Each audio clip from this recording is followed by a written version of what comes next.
یہ جو دن چل رہے ہیں وہ ہمارے حکمران کہتے ہیں مزید سخت فیصلے کرنے پڑیں گے۔ میں نے کہا تمہارے لیے تو آسان ہے، اس لیے کہ تم تو جس دفتر میں بیٹھ کے فیصلہ کرتے ہو اس کی تو بتی کوئی نہیں جاتی، تمہیں کیا پتا ہو، وہاں تو اسی بھی 1 منٹ کے لیے بند نہیں ہوتا۔ یہ تو اس سے پوچھو باپ سے کہ جو عید سے پہلے اپنی بیوی سے مشورہ کر رہا ہے کہ عید آ گئی ہے، اگر بیٹی کے گھر کپڑے نہ بھیجے تو اس کی ساس باتیں کرے گی۔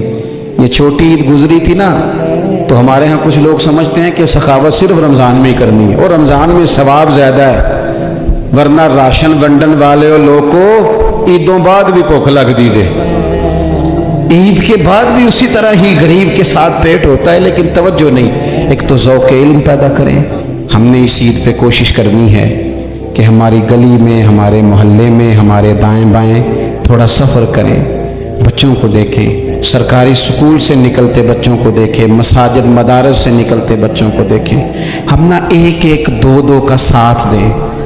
یہ جتنی سیاسی جماعتیں کام کر رہی ہیں، جن کی حکومت تھی، جن کی ہے، پتہ نہیں کل کس کی آئے گی، میں تو ذاتی طور پر ان سے پورا مایوس ہوں۔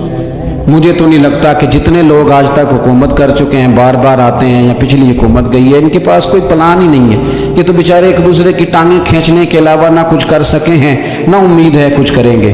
لیکن غریب کی تکلیف بڑھ گئی ہے۔ میرے پاس 20 لوگ آتے ہیں، آتے تو وہ دعا کا کہنے ہیں، آتے تو صرف یہ بتانے ہیں کہ اس مشکل میں ہوں دعا کرنا، لیکن دوستو لوگوں کی باتیں سن کے بڑی تکلیف ہوتی ہے۔ ہم کیا کسی کی مدد کر سکتے ہیں؟ ہمارے لیے تو مدارس چلانے مشکل ہیں، لیکن لوگ اذیت کا شکار ہیں، ذہنی کرب کے نیچے لوگ آ گئے، اتنی بڑی اذیتیں کھڑی کر دی گئی ہیں۔ تھوڑا تھوڑا دیکھو، 2 کا کھانا 3 بھی تو کھا ہی سکتے ہیں نا، 3 کا کھانا 4 بھی تو کھا ہی سکتے ہیں نا۔ میرے محبوب نے ہمیں یہ نہیں کہا تھا زیادہ گوشت پکانا، بلکہ رسول پاک نے تو رنگ ہی بڑا سادہ دیا ہے۔ کریم نے فرمایا عائشہ شوربہ ذرا زیادہ کر لو، پڑوسیوں کو بھی سالن دے دیں گے، تھوڑا شوربہ زیادہ کر لو، اسی کو بڑھا لو، تھوڑا شوربہ بڑھا لیں، تھوڑا تھوڑا ایک دوسرے کی مدد کریں، دست شفقت رکھیں۔ گلیوں میں سنسان لوگ، اب تو لوگ ایک دوسرے سے دکھ بھی نہیں کہتے، وہ کہتے ہیں دینا کسی نے ہے کچھ نہیں، اور تماشا الگ سے بن جائے گا۔ دوستو ہم نے خود ایک دوسرے کا ہاتھ بٹانا ہے۔ جو لوگ صاحب ثروت ہیں، دیکھو ایک ہی باپ کی اولاد ہوتی ہے، ایک کو اللہ بڑا نواز دیتا ہے، 2-3 کمزور رہ جاتے ہیں، اس کو چاہیے وہ دوسروں پہ دست شفقت رکھے۔ ایک گلی میں سارے لوگ ایک ہی قبیلے کے، ایک ہی علاقے کے، ایک آگے نکل گیا ہے، اسے چاہیے وہ دوسروں کا خیال کرے۔ عزیز بھائیوں، ہم نے اس کمر توڑ مہنگائی کے دور میں، تقریر تو میں کر رہا ہوں، یہ کسی اور نے کیسے شروع کر دی؟ اس وقت میرا ٹائم ہے جی تقریر کا، اور کوئی نہیں کرے گا، خاموشی سے بیٹھے، اللہ آپ کو جزائے خیر دے۔ آپ لوگ اگر بیٹھ جائیں گے تو اچھا رہے گا، پچھلوں کو بھی آسانی ہو جائے گی۔ پیچھے آپ کے لوگ تکلیف میں ہیں، نہیں پیچھے دیکھنے کو نہیں کہا، بیٹھنے کو کہا، اگر آسانی سے بیٹھ سکیں اللہ آپ کو جزائے خیر عطا فرمائے۔ کسی اور جگہ پہ اہتمام ہو جاتا زیادہ اچھا تھا، کچھ تھوڑی سی دشواری احباب کو ہوئی، لیکن کئی دفعہ دور سے بندہ چل کے آئے تو اسے نماز کا زیادہ ثواب ہوتا ہے۔ تو آپ تھوڑا سا، ہمارا گفتگو کا وقت ہے، لمبا نہیں، آپ اگر اطمینان سے بیٹھ جائیں گے تو 2-4 باتیں اپنی بساط کے مطابق عرض کرنے کی کوشش کروں گا، اللہ توفیق عطا فرمائے۔ سب سے پہلی بات تو یہ ہے کہ یہ دستار فضیلت ہے طلباء کا۔ علم کا لغوی معنی جاننے کے ہوتے ہیں۔ علم حاصل کیا جاتا ہے کسی چیز کی معرفت کو حاصل کرنے کے لیے۔ جب ہم کوئی علم حاصل کرتے ہیں تو ہم یہ چاہتے ہیں کہ ہمیں اس چیز کے نفع اور نقصان کا پتہ چل جائے، اور جب ہم دینی علم حاصل کرتے ہیں تو اس کا مقصد یہ ہوتا ہے کہ ہمیں رذائل اور خسائل ان دونوں کی خبر ہو جائے، خیر کیا ہے شر کیا ہے اس میں تمیز کا ملکہ ہمیں نصیب ہو جائے، اچھائی اور برائی کھل کر ہمارے سامنے واضح ہو جائے۔ یہ مقصود ہوتا ہے علم سے۔ علم سے، تعلیم سے مقصد زیادہ باتیں کرنا نہیں ہوتا۔ ایک آدمی بہت زیادہ باتیں کرتا ہے تو شاید بڑا عالم ہے، ایک شخص بہت زیادہ